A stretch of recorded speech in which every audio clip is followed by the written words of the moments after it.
What up, everybody in the YTBC?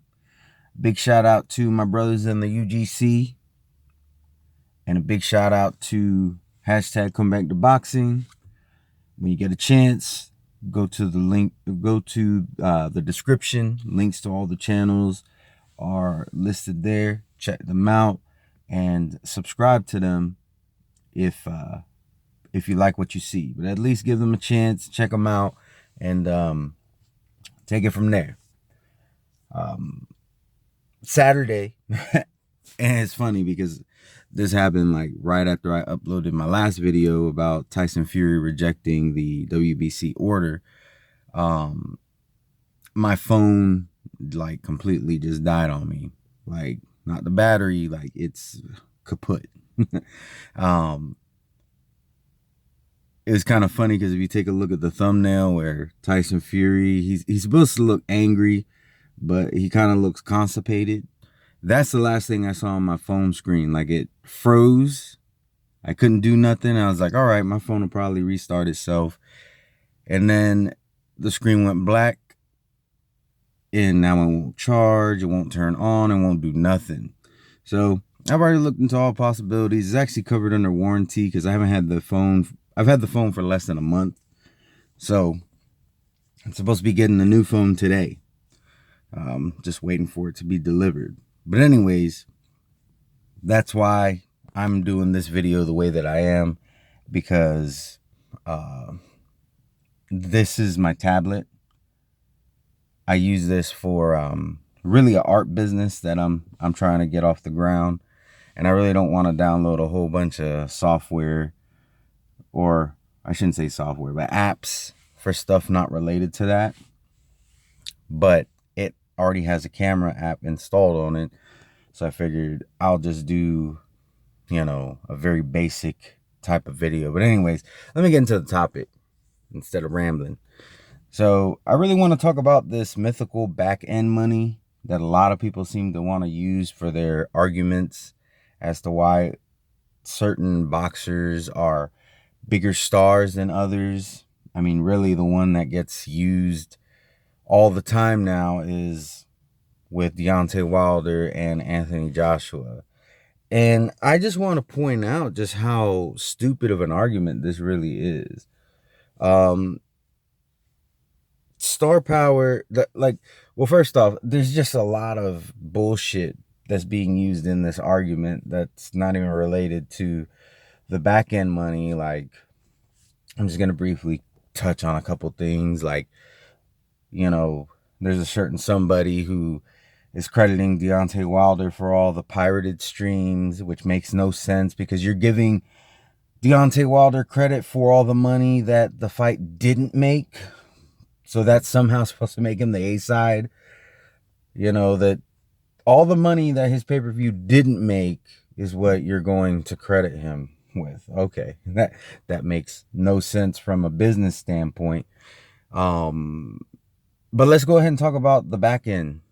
Let's talk about this mythical back end money that people were just like, but Wilder, we don't know how much he's making because, he's making money on the back end. All right. So first off, if you're going to bring up that argument, you should at least have an idea of what that amount is. Like, you're bringing up an amount of money that you don't even know what it is. So it's not even truly an arguing point.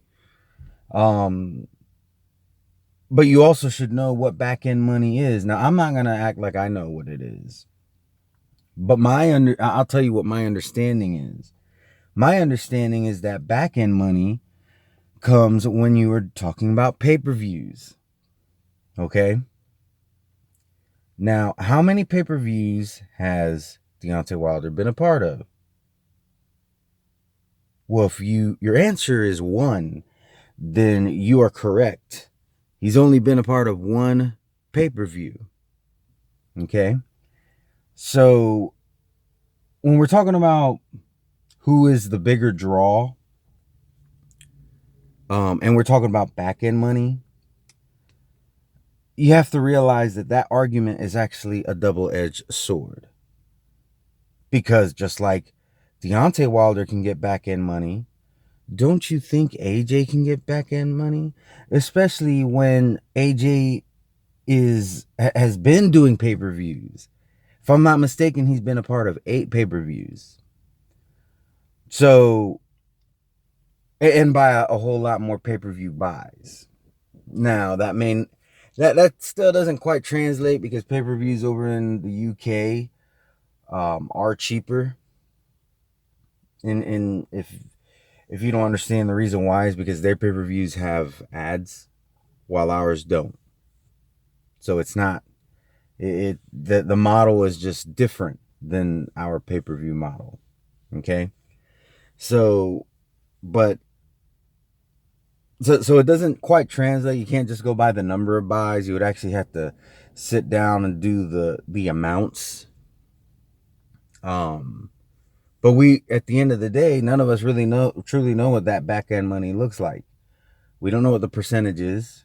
Is it 1%? Is it 5%? Is it 15? Is it 30? Like, we really don't know what that back end money is. And even if we know what it is here in the States, we don't know what it is over there. So it's one of those things that, because there's so little that we actually know, then it's not really a true arguing point. Now, I did take I did look into the possibility that I could be wrong about this. I'm open to the possibility that I'm wrong about this. What if the back end has to do with ticket sales? That's a possibility. That's something that I could see. So what if it is ticket sales? Well, first off, for any fight, there's not just one fight. You got undercards, and a lot of times co-mains. So that may not even matter because if the names are big enough on the main event, you don't really have a whole lot of people coming to see. You might have some sprinkled here and there, and more than likely they're family members or whatever of the people on the undercards. But for the most part, it's going to be for the main event. Fair enough. But Deontay Wilder really doesn't win that one either, because Deontay Wilder's never he's never fought in a stadium. And I didn't look it up, but I want to say Anthony Joshua has fought in stadiums twice. If I'm not mistaken, he fought. I know for a fact he fought in a stadium when he fought Klitschko, and I want to say he fought in a stadium when he fought Povetkin. He may have had one other one. If there was, I want to say could have been possibly White. I know that was a pretty big fight over in the UK, so that's definitely a possibility. But either way, even if it's just the one, it's still one more stadium than Wilder. But I'm pretty confident it was at least 2. So if we're talking about back end money on the ticket sales, well, then wouldn't it make sense that the guy selling more tickets would get more back end money? I mean, I'm only thinking logically here. So I really don't understand this mythical back end money argument.